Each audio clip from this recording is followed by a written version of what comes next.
So you're seeing those restrictions removed. And what it's doing is adding to the confidence among consumers. They've saved money.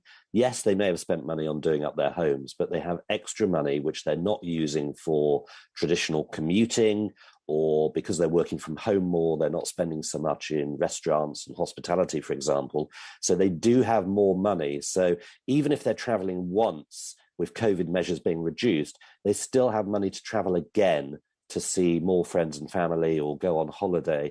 And that's why the premium leisure market is doing really well at the moment. It's taking the place of the gap business travel. So you're seeing the demand curve change, where business travel would have been so dominant. You're now seeing premium leisure travel return, and consumers are getting a taste for being at the front of the plane, and they like it, and they're sticking with that, and therefore they're rebooking. Paul, if you type British Airways into a well-known search engine, one of the choices that you're offered is British Airways problems today. And it, I think, comes back to the point that you were making about how the airlines seem to be struggling. It's not just British Airways, of course, that's having problems with its computer system and is cancelling flights because of staffing issues. We've seen it with some of the other budget carriers. Why are they, or why have they done so badly in predicting the uptick in demand? You're right. It's British Airways and EasyJet, predominantly in the UK, who've been cancelling quite heavily. We have, of course, seen cancellations from the likes of Lufthansa and Swiss and Air France as well in Europe, but not to the same extent. This does seem to be a peculiarly British problem, there's no doubt. Put yourself in the position of a CEO of an airline. Last October, you were seeing light at the end of the tunnel. The government in the UK was being very positive and optimistic.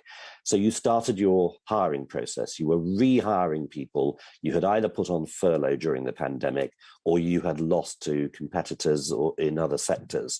Then Omicron emerged, and that led to a freeze in hiring. CEOs were concerned, they were worried that the snapback was not going to appear as quickly. And so they froze their hiring both at airports and among airlines. Then the Omicron variant was deemed not so severe as many first thought.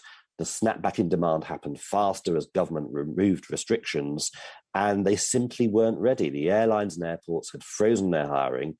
They hadn't got the resource in place, yet they put back frequency and capacity, and yet they weren't ready for it because they haven't had enough talent in place. And that is the fundamental problem in the airline industry in Europe at the moment.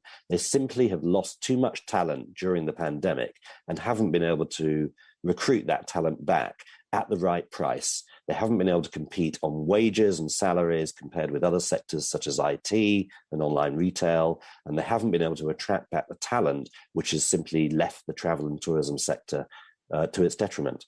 Hi, I'm Joanna Bersecci, and thank you for watching. You can check out more of our videos by clicking on the boxes on the screen. And don't forget to subscribe to our channel for more from CNBC International. Thank you for watching.